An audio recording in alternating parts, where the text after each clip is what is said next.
Hello mga tropa. Dumadami na nga pala ang mga alaga nating monster fish.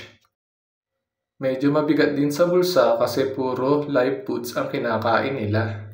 Katulad niyan, pinapakain namin sila ng superworms.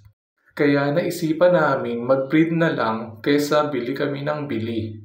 Ganyan pala ang ginawa namin, sineparate namin hanggang maging pupa at maging beetles na. Ganyan magiging itsura niyan mga tropa. Kailangan maging beetles sila. Nilagay nga pala namin yan sa panibagong lalagyanan. Yung pinaglagyan namin dyan ay yung mga pagkain ng manok. Chick booster nga pala yung binili ko, pero pwede rin daw dyan oatmeal. Gumawa na rin kami ng paglalagyan niya ng mga itlog. Gumupit lang kami ng karton tapos pinagpatong-patong namin. Ginaya lang pala namin yung mga napapanood namin. Pag pala magbe-breed kayo, kailangan din nila ng source of water. Kaya naglagay kami ng sayote. Ganyan ang itsura nila pag nagme-mate nga pala sila. Eto nga pala mga tropa ang resulta ng ating pagbe-breed.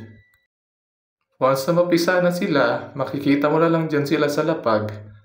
Napakadami nila. Ang gagawin na lang dyan ay antayin natin silang lumaki.